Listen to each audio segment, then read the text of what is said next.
Apologizing for the background noise. My grandmother's actually at home. Okay, let me go ahead and open my PowerPoint. Oops, I was working on the last slide there. Okay, so this is my language and culture contact number 1. For this one, I actually watched Spanish television. I want to say 3.5 hours or so. And I did read a couple of the MediPlus articles regarding cancer and thyroid. They're actually very close to me and my family. So to start off with vocab, for the TV shows that I watched are including La Guarderrara, Sabadoza, and Las Salentinas. Sabadoza was a comedy show that I actually enjoyed once I understood the vocab, and La Guarderrara and Las Salentinas were soap operas, drama shows that I actually enjoyed once I understood some of the words. At the same time, they were a little dramatic for my taste. So some of the words I knew, it was just a refresher for my own self as I was watching the shows and when I looked up the definitions.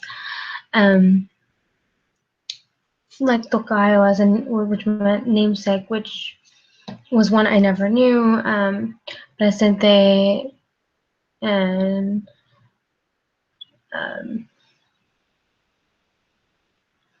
present as a conjugated verb for presentar was one that I had to remind myself of. Mandar and parar.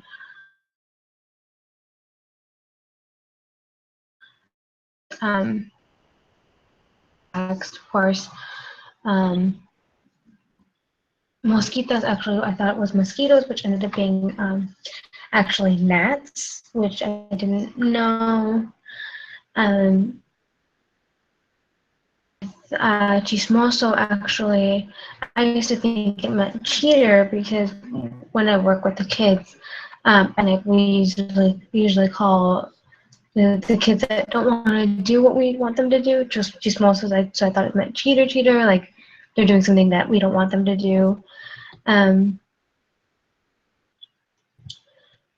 Other words like bienvenido and llores, vos were very easy to understand. Llores, actually, lloras, excuse me, which means you cry, as a conjugated verb for llorar. Initially, when I heard it, I couldn't think of what it meant, but then I remember the kids that I work with at the physical therapy clinic, they, if they cry or they fuss because they don't want to do something, a lot of times we say, no te llores, you don't need to cry, everything's okay.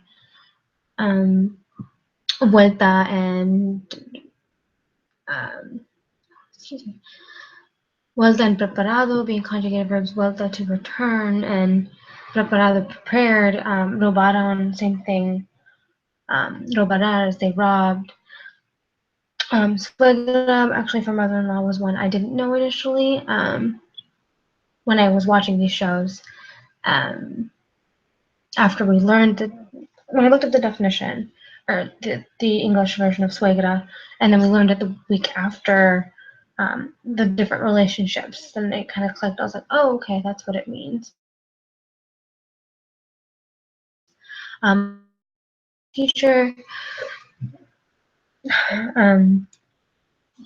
a lot of these vocab words were things that I just had to remind myself of. It wasn't, necessarily things that, a lot of them were new words for me, but once I understood the definitions and things like that, it came back to me like, oh, this is what it means, and that's what it meant. With the MediPlus articles, again, I read articles on the little synopses on cancer and thyroid functions.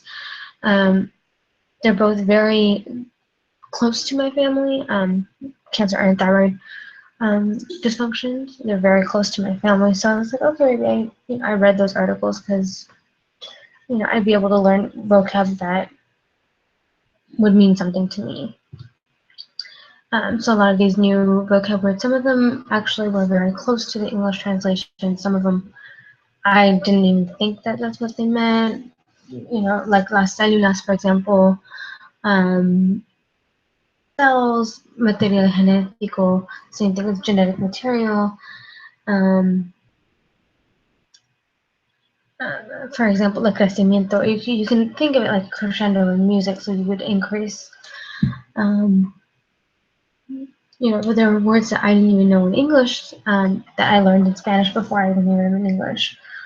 For example, like ambientales, I thought was like something about ambience or something about it actually ended up being environmental. Cancer de riñón, excuse me, kidney cancer was one I didn't know at all. Tejido as tissue was very similar, but still wasn't exactly for sure. I didn't think it meant tissue. Topics in common, temas en comunes, I actually wasn't part of the articles, it was part of the website itself, but those words I didn't know.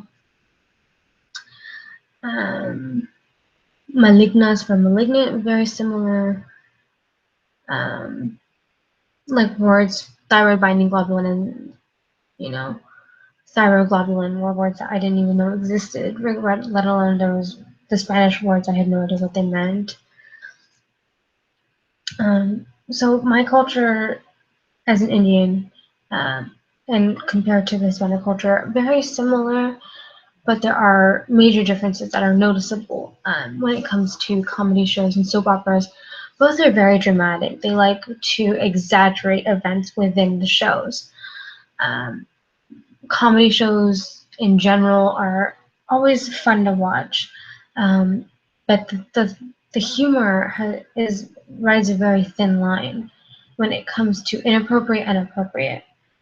My family is very conservative, so when it comes to my family, I don't prefer to watch humor shows like that with my parents, just because it would make me feel uncomfortable and it would be very different. I would understand the humor and they would be a little uncomfortable with that humor. Hispanic comedy shows the same thing, and both Indian and Hispanics I've found are very conservative. So watching certain humor shows with the family would be very different because us, like as younger, we would understand the humor better than our older generations, things like that. But when it comes to medical terminology, actually, Hispanic terms are very similar to the English terminology. Indians, we don't, as part of our culture, we don't have a lot of medical terms that we use. A lot of times when we're explaining medical terms, we use the English terms for them. Now, now we use a lot of the English terms. So there's no real distinction between Indian medical terms and English medical terms. But when it comes to Hispanic terms, like I vocab that I learned from the articles, a lot of the words are very similar. So just using context and understanding, it'd be very easy to tell what they're talking about. Whereas, for Indians, when we hear specific medical terms such as diabetes, high blood pressure, high cholesterol, we exaggerate a lot of the things, and that's how Hispanics are. We tend to exaggerate everything when it comes to personal things or other things. But overall, like both cultures are very similar when it comes to things in the media, when it comes to personal things and things like that. We do exaggerate, but not to the point where it would be very difficult to explain what's going on. But so, like I said, for my cultural contact for my first presentation, I did the TV shows and I did the articles, and hopefully you enjoyed this. Thank you for watching.